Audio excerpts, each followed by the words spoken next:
सभी दोस्तों को नमस्कार। स्वागत करता हूं आपका अपने इस चैनल गॉड ऑनलाइन क्लासेस में। दोस्तों, जैसा कि हम आजकल उत्तराखंड शिक्षक पात्रता परीक्षा की तैयारी कर रहे हैं और इसका जो पेपर होने वाला है दोस्तों अपेक्षित जो 30 सितंबर है दोस्तों। ठीक है, अभी मेरी ये आज लगभग तीसरी वीडियो है और इसके अंतर्गत मैं आपके लिए बाल विकास एवं मनोविज्ञान यानी कि चाइल्ड डेवलपमेंट एंड पेडागोजी के इम्पोर्टेंट क्वेश्चनों पर चर्चा करता हूं दोस्तों। आप लोगों का काफ़ी अच्छा रिस्पांस मुझे भी मिल रहा है और इसीलिए मैं आज इस तीसरी वीडियो तक पहुंच पाया हूं दोस्तों। काफ़ी सारे स्टूडेंट्स के मुझे कमेंट आते हैं और कहा जाता है कि सर बहुत बढ़िया काम आप कर रहे हैं, तो मुझे ये आस लगी रहती है कि आप लोग मुझे गहनता से सुन रहे हैं दोस्तों। तो दोस्तों, आज की वीडियो में बढ़ने से आगे मैं आप लोगों से यही रिक्वेस्ट करूंगा कि अगर आपने अभी तक चैनल को सब्सक्राइब नहीं किया है तो चैनल को ज़रूर सब्सक्राइब कर लीजिएगा। और दोस्तों, आप अपना एक लाइक ज़रूर दीजिएगा मुझे अगर आप वीडियो देखते हैं तो, ताकि मुझे ये कंफर्म हो जाता है कि मुझे इतने लोग गहनता के साथ देख रहे हैं। तो दोस्तों, आज के पहले क्वेश्चन की ओर बढ़ूंगा। तो बढ़ते हैं आज के पहले क्वेश्चन की ओर। और दोस्तों, जैसे कि आप क्वेश्चन देख पा रहे हैं, आज मैं बेसिकली आप लोगों को बताऊंगा कि किस तरीके से जो साइकोलॉजी का पेपर होता है हमारा, उसमें हम कितने इजीली मार्क्स गेन कर पाते हैं। क्योंकि एक दो ट्रिक्स होती हैं इसकी, जैसा कि एक तो हमें पॉजिटिव बनना होता है, दूसरा अगर हमें कुछ चीज़ें याद हैं तो उसके आधार पर हम पेपर निकालने में एक तुक्का जो मारते हैं दोस्तों, तो वो हमारा सही हो जाता है। तो मैं क्वेश्चन के हिसाब से आपको बताऊंगा। तो पहले क्वेश्चन की ओर बढ़ूंगा मैं। पहला क्वेश्चन जिन प्याजे से संबंधित है कि जिन प्याजे के संज्ञानात्मक विकास की किस अवस्था में बच्चे आँख, कान एवं नाक से सोचते हैं। तो दोस्तों, यहीं पर मैं थोड़ा डिस्कस कर लूँगा क्वेश्चन पे आपसे कि जो जीन प्याजे था उसने संज्ञानात्मक विकास का सिद्धांत दिया था। तो जहाँ पर भी लगभग संज्ञानात्मक विकास की अगर बात की जाती है दोस्तों, मैक्सिमम, वैसे तो अन्य वैज्ञानिकों ने भी की है, लेकिन जहाँ पर मैक्सिमम संज्ञानात्मक विकास की बात की जाती है तो वहाँ पर जीन प्याजे का नाम जुड़ा हुआ होता है। ये चीज़ आप माइंड कर लीजिए, चाहे कितना बड़ा बड़ा क्वेश्चन हो, लेकिन अगर आपको जीन प्याजे का नाम दिख रहा है और संज्ञानात्मक विकास दिख रहा है तो वो एक दूसरे को कोरिलेट कर लीजिएगा, आपका आंसर सही होने के 90% चांसेस हो जाते हैं दोस्तों। लेकिन यहाँ पर मैं थोड़ा जीके टाइप का क्वेश्चन लेके आया हूँ आप लोगों के सामने कि जीन प्याजे के संज्ञानात्मक विकास की किस अवस्था में बच्चे आँख, कान एवं नाक से सोचते हैं। आपको पता है दोस्तों कि जीन पियाजे ने संज्ञानात्मक विकास की 4 अवस्थाओं का वर्णन किया था। ठीक है, उसमें वो 4 की 4 अवस्थाएं यहाँ पर ऑप्शन में दिख रही है आपको कि एक संवेदी प्रेरक अवस्था है, दूसरा पूर्व संक्रियात्मक अवस्था है, मूर्त संक्रियात्मक अवस्था है और अमूर्त संक्रियात्मक अवस्था है। पिछली वीडियो में भी मैंने आप लोगों को बताया था कि संवेदी प्रेरक जो अवस्था होती है वो 0 से 2 वर्ष की होती है, पूर्व संक्रियात्मक अवस्था होती है वो आपकी 2 से 7 वर्ष होती है दोस्तों, मूर्त संक्रियात्मक अवस्था आपकी 7 से 11 वर्ष होती है और अमूर्त संक्रियात्मक अवस्था आपकी 12 वर्ष से 18 या 17 वर्ष, ये मान लीजिए आप, ये होता है। अगर आपने ये चीज़ माइंड में ला लिया है अपने, तो आपका क्वेश्चन बहुत इजीली बन जाता है। तो अब आप यहाँ पर क्वेश्चन देख रहे हैं कि आँख, कान एवं नाक से सोचते हैं। आँख, कान, नाक से तो वैसे तो ज़िंदगी भर सोचता है आदमी, लेकिन इसका ही प्रयोग ज़्यादातर हो पाता है क्योंकि बोल नहीं पाता आदमी, बच्चा, और अपनी बातें व्यक्त नहीं कर पाता है, तो वो आँख, कान और नाक का ही इस्तेमाल करता है, यानी कि इंद्रियों का अपना वो करता है। तो ये अवस्था जो होती है वो दोस्तों वो संवेदी प्रेरक अवस्था होती है, जिसे पेशीय संज्ञानात्मक विकास भी कहा जाता है दोस्तों। तो ये इसका आंसर हो जाएगा कि जीन प्याजे के संज्ञानात्मक विकास की किस अवस्था में बच्चे आँख, कान एवं नाक से सोचते हैं। तो संवेदी प्रेरक अवस्था है और ये अवस्था होती है 0 से 2 वर्ष तक की। बाकी अन्य मैंने आपको समझा दी है। नेक्स्ट क्वेश्चन पे चलूँगा दोस्तों। निम्नलिखित कथनों में से कौन सा एक कथन गलत है। ठीक है दोस्तों, जिन बालकों के औपचारिक संक्रियात्मक चिंतन ऊंचा होता है, यानी कि औपचारिक संक्रियात्मक बोलते हैं दोस्तों मूर्त, ठीक है, सॉरी, अमूर्त चिंतन जो होता है, जिन बालकों का अमूर्त चिंतन ऊंचा होता है उनका शिक्षण स्तर भी ऊंचा होता है। बिल्कुल सत्य है दोस्तों ये। ठीक है, जिन प्याजे से रिलेटेड है। बालक अपने पर्यावरण के साथ अनुकूलन करने के लिए अनेक तरह से सीख लेता है। ठीक है, तो ये भी बिल्कुल सही है कि बालक अपने पर्यावरण के साथ अनुकूलन करके सीखने की कोशिश करता है। नेक्स्ट क्वेश्चन, संज्ञानात्मक विकास का तात्पर्य बच्चों के सीखने से है। बिल्कुल सही है दोस्तों ये भी। अब यहाँ पर प्याजे ने संज्ञानात्मक विकास को 5 भागों में विभाजित किया है, जबकि 5 नहीं है दोस्तों, ये है आपका, इससे पहले क्वेश्चन में दिया गया है 4 भागों में विभाजित किया। तो आपका एग्जैक्ट आंसर यही हो जाएगा कि निम्न में कौन सा कथन असत्य है। तो प्याजे ने संज्ञानात्मक विकास को 5 नहीं बल्कि 4 भागों में विभाजित किया था। तो 5 भागों में विभाजित किया था, ये गलत हो जाएगा दोस्तों, और ये इसका आंसर बन जाएगा। नेक्स्ट क्वेश्चन पे चलेंगे। नैतिक दुविधा एवं नैतिक तर्कणा को किस मनोवैज्ञानिक ने प्रतिपादित किया था दोस्तों? आपको पता होना चाहिए कि संज्ञानात्मक विकास का सिद्धांत पियाजे ने दिया। तो जहाँ पर संज्ञानात्मक होगा तो वहाँ आप पियाजे को क्लिक करने की कोशिश करे हुए, जैसे ही नैतिक आता है दोस्तों, नैतिक आते ही आपके माइंड में कोहलबर्ग का नाम आ जाना चाहिए। मैं अगर इस क्वेश्चन को करूँगा तो मैं सीधा डायरेक्टली आंख बंद करके इस क्वेश्चन पे मार लूँगा। तो आप भी इस चीज़ को मानिएगा कि नैतिक विकास का सिद्धांत किसने दिया है? लॉरेंस कोहलबर्ग ने दिया है। तो नैतिक दुविधा एवं नैतिक तर्कणा को किस मनोवैज्ञानिक ने प्रतिपादित किया? तो लॉरेंस कोहलबर्ग ने दिया है दोस्तों, ये याद रखेंगे आप। ठीक है, इसी प्रकार से सामाजिक विकास का सिद्धांत वाइगोत्स्की ने दिया था। ठीक है, तो इस तरीके से 3 से 5 क्वेश्चन आपके इजीली बन जाते हैं दोस्तों, कोई भी आप चाहे सी टेट में बैठते हो चाहे यू टेट में बैठते हो। तो नैतिक दुविधा और नैतिक तर्कणा, नैतिक शब्द अगर आ गया तो आप सीधा सीधा कोहलबर्ग के साथ जाओगे दोस्तों। नेक्स्ट क्वेश्चन पे चलूंगा। एक माध्यमिक स्कूल का शिक्षक विद्यालय में पढ़ाने के दौरान एक विद्यार्थी का विश्लेषण करने के बाद यह सोचता है कि उस विद्यार्थी में अमूर्त चिंतन दोस्तों, देखिए 4 अवस्थाएं पियाजे की आ गई हैं कि उस विद्यार्थी में अमूर्त चिंतन करने की क्षमता, भाषा संबंधी योग्यता तथा संप्रेषणशीलता का बेहतर विकास हो रहा है। विद्यार्थी के बारे में शिक्षक की यह सोच पियाजे के संज्ञानात्मक विकास के किस अवस्था का सूचक है? तो अमूर्त चिंतन दोस्तों, अमूर्त चिंतन हमेशा आपका करेगा औपचारिक संक्रियात्मक अवस्था, जो कि होती है आपकी 11 से 18 वर्ष के बीच में दोस्तों, याद रखेंगे। तो अमूर्त चिंतन की क्षमता बढ़ रही है, बच्चे की भाषा संबंधित योग्यता और संप्रेषणशीलता का बेहतर विकास हो रहा है, तो आपका औपचारिक संक्रियात्मक अवस्था के अंतर्गत आ जाएगा दोस्तों, ये याद रखिए। यहाँ पर पियाजे के 4 अवस्थाओं का वर्णन ऑप्शन वाइज दे रखा है, लेकिन यहाँ पर अमूर्त चिंतन की बात कर रखी है, जो कि अंतिम अवस्था थी 11 से 18 वर्ष वाली औपचारिक संक्रियात्मक अवस्था दोस्तों, याद रखेंगे। नेक्स्ट क्वेश्चन पे चलेंगे। बच्चे दुनिया के बारे में अपनी समझ का सृजन करते हैं। सृजन और रचनात्मकता, ये चीज़ें भी पियाजे के से रिलेटेड है। बच्चे दुनिया के बारे में अपनी समझ का सृजन करते हैं, इसका श्रेय डैश को जाता है? तो पियाजे को जाता है दोस्तों, याद रखेंगे। कंस्ट्रक्टिविज्म सृजन यानी कि, ठीक है ना, तो पियाजे को इसका श्रेय जाता है कि बच्चे दुनिया के बारे में अपनी समझ का सृजन करते हैं, यानी कि उन्हें सिखाने से पहले ही बहुत कुछ उनकी अपनी एक सोच दुनिया के बारे में होती है। तो बच्चे दुनिया के बारे में अपनी समझ का सृजन करते हैं, यह कथन किसका है? तो पियाजे का है दोस्तों, ठीक है। नेक्स्ट क्वेश्चन पे चलेंगे। वह अवस्था जब बच्चा या बच्चे तार्किक रूप से वस्तुओं व घटनाओं के विषय में चिंतन प्रारंभ करता है। तार्किक शब्द आ गया दोस्तों, तीसरी अवस्था पियाजे की, ठीक है। तार्किक शब्द आ गया है तो तीसरी अवस्था पे पहुंच जाएंगे आप सीधा पियाजे की, और वो थी आपकी मूर्त संक्रियात्मक अवस्था। मूर्त संक्रियात्मक अवस्था वह अवस्था जब बच्चे तार्किक रूप से वस्तुओं व घटनाओं के विषय में चिंतन प्रारंभ करता है, तो वह मूर्त संक्रियात्मक अवस्था के अंतर्गत आता है दोस्तों। मूर्त संक्रिया अवस्था को ही तार्किक संक्रियात्मक अवस्था भी कहा जाता है दोस्तों, तार्किक अवस्था भी कहा जाता है मूर्त संक्रियात्मक अवस्था को। तो यहाँ पर मैं आपको एक चीज़ बताना चाहूँगा दोस्तों, अगर आप पियाजे को पढ़ते हैं तो पियाजे से रिलेटेड ये जो 4 अवस्थाएं हैं इनको ज़रूर पढ़ लीजिएगा। यहाँ से कम 2 क्वेश्चनों का मतलब आंसर बिल्कुल एग्जैक्ट हो जाएगा, क्योंकि 2 से 3 क्वेश्चन पियाजे से रिलेटेड आपके सामने किसी भी पेपर को उठा के देख लीजिएगा, ज़रूर आते हैं दोस्तों। तो तार्किक जैसे ही मैंने देखा तो मेरा आंसर सीधा सीधा मूर्व संक्रियात्मक की ओर गया। अगर पूर्व संक्रियात्मक अवस्था होता तो मैं उसके लिए एज डिवाइड करता कि 2 से 7 वर्ष, ठीक है। मूर्त संक्रियात्मक आपका 7 से 11 वर्ष, ठीक है। औपचारिक संक्रियात्मक 11 से ऊपर, संवेदी प्रेरक सूचना 0 से 2 वर्ष दोस्तों।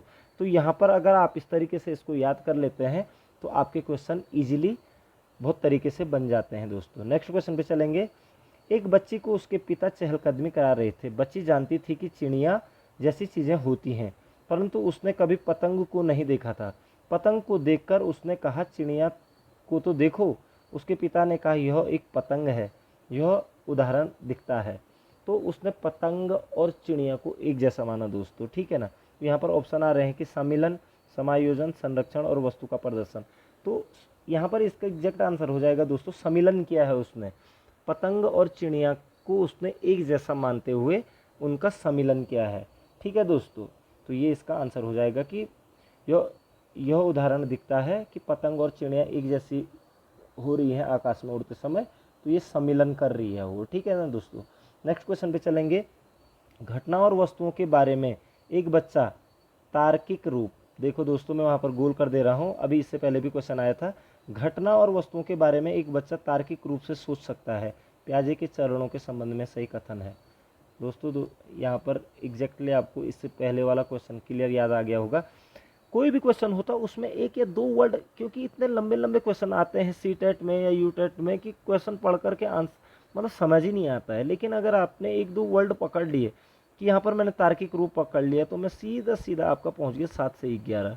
और 7 से 11 जो होता है दोस्तों वो होता है मूर्त, तो मूर्त संचालन प्रक्रिया हो जाएगा दोस्तों इसका आंसर, ठीक है। इस तरीके से आप याद रखेंगे। नेक्स्ट क्वेश्चन पे चलेंगे। वाइगोत्स्की बच्चों को सीखने में निम्नलिखित में से किस कारक की महत्वपूर्ण भूमिका पर बल देते हैं?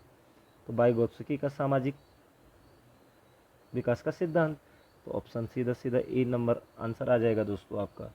कोलबर्ग का नैतिक विकास का सिद्धांत, संवेगात्मक विकास का सिद्धांत पियाजे का, वाइगोत्स्की का आपका सामाजिक विकास का सिद्धांत। दोस्तों याद रखेंगे आप लोग। आई होप आप लोगों को बहुत ज़्यादा इंपॉर्टेंट ट्रिक्स मेरे से मिल रही होंगी और आप पॉजिटिवनेस अपने अंदर ला रहे होंगे। तो वाइगोत्स्की को जैसे ही देखोगे आप तो सामाजिक सिद्धांत की बात करने लग जाओगे दोस्तों, ठीक है। तो वाइगोत्स्की बच्चों के सीखने के सामाजिक कारक पर बल देता है दोस्तों, याद रखेंगे। नेक्स्ट क्वेश्चन पे चलेंगे। पियाजे के सिद्धांत के अनुसार निम्नलिखित में से कौन सा व्यक्ति के संज्ञानात्मक विकास को प्रभावित नहीं करेगा?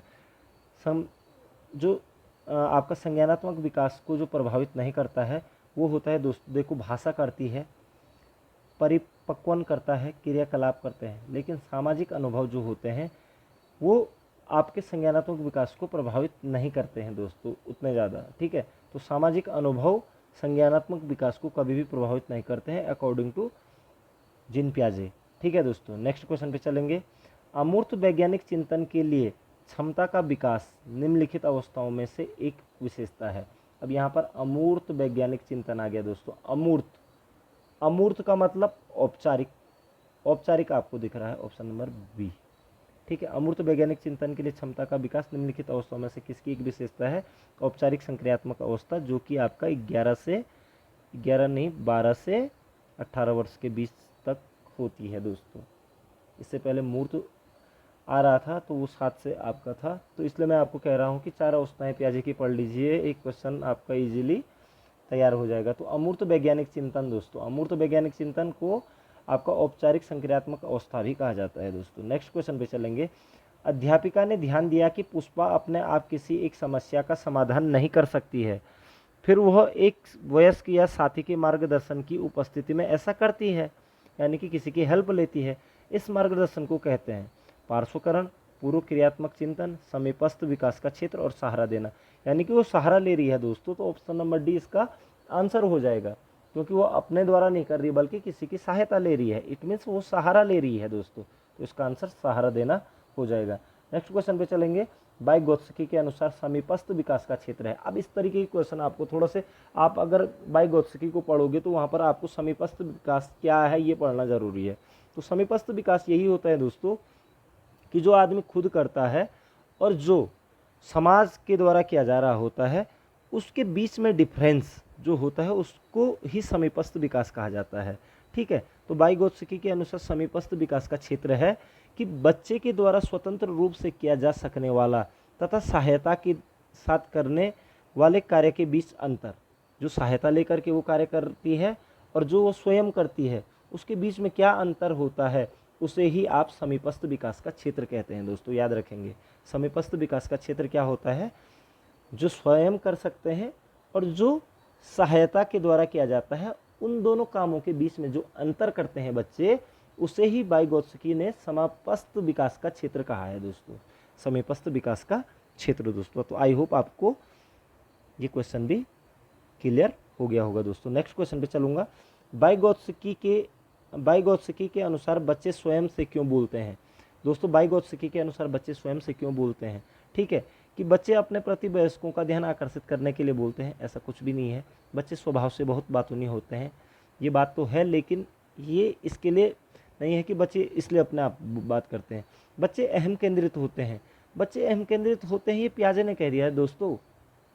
बच्चे अहम केंद्रित होते हैं, ये पियाजे ने कहा है, ठीक है।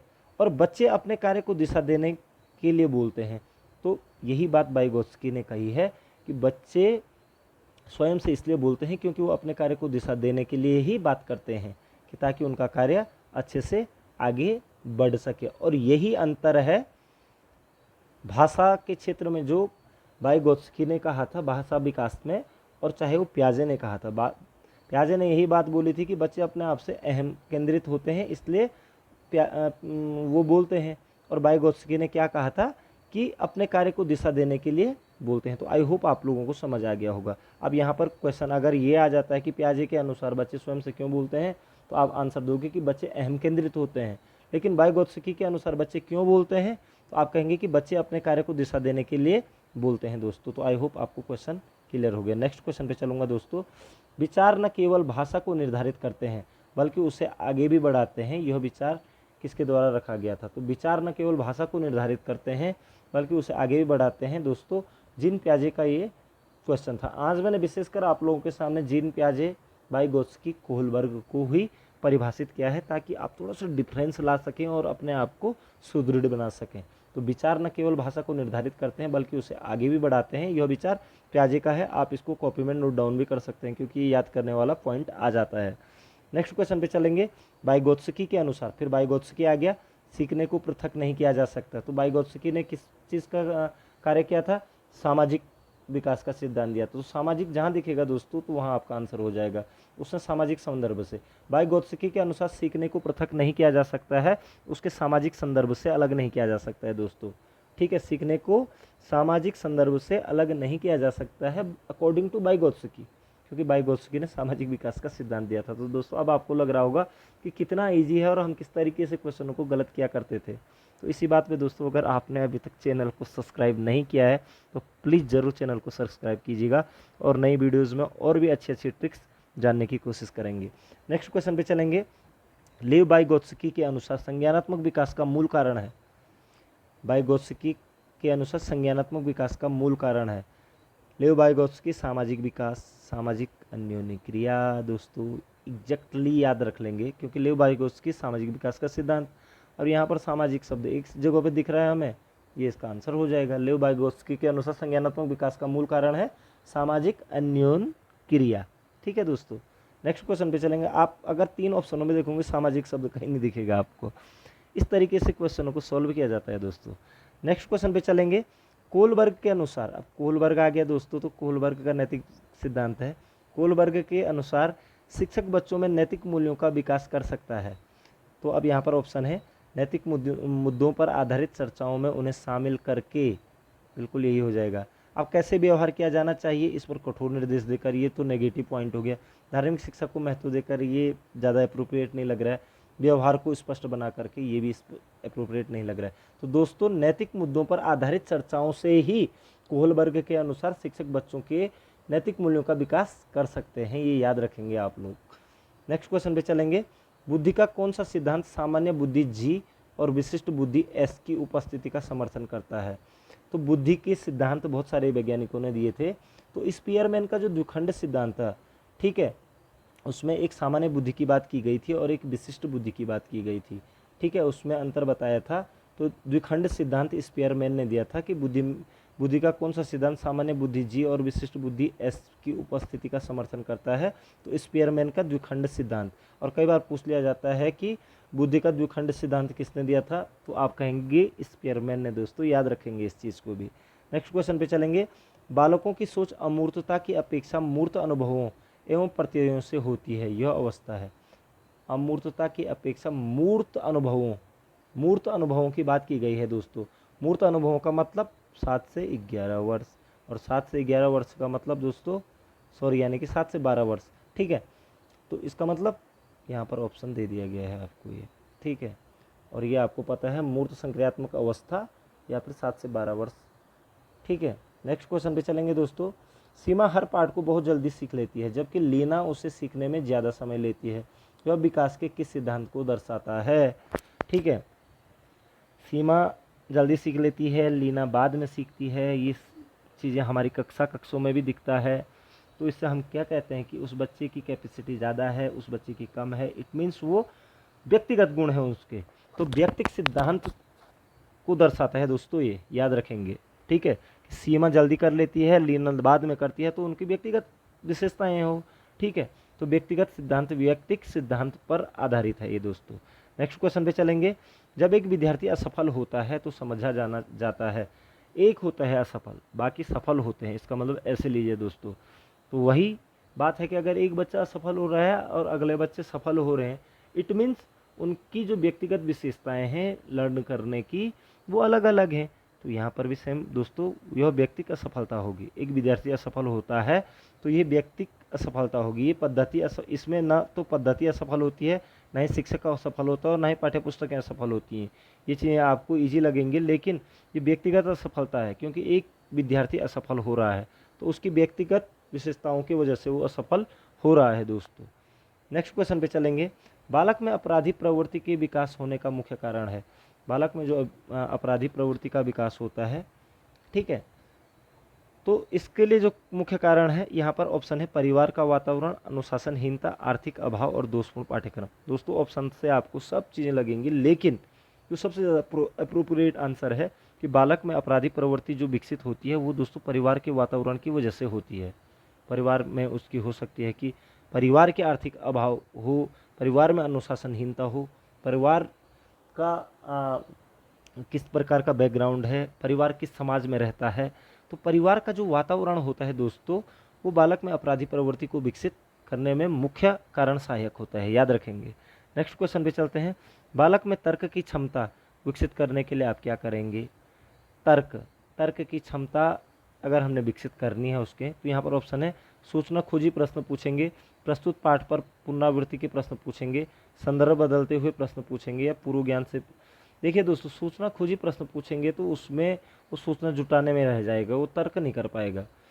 प्रस्तुत पाठ को पुनरावृत्ति करेंगे तो वो एक प्रकार का लर्न करना, यानी कि उसको रट्टा मारना जैसा होगा।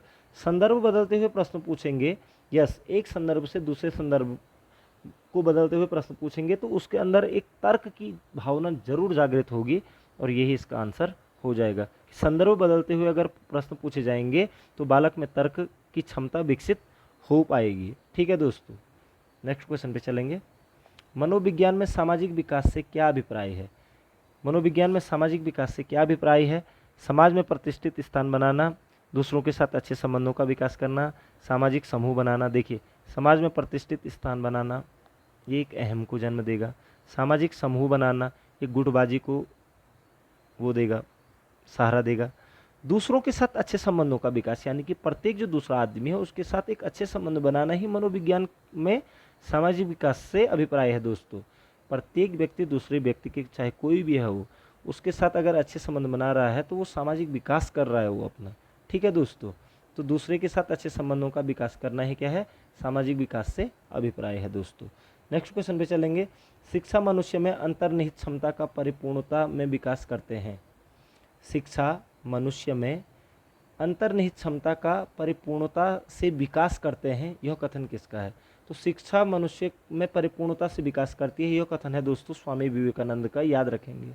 ठीक है, स्वामी विवेकानंद ने कहा था कि शिक्षा मनुष्य की अंतर्निहित क्षमता का परिपूर्णता से विकास करती है, स्वामी विवेकानंद। नेक्स्ट क्वेश्चन पे चलेंगे।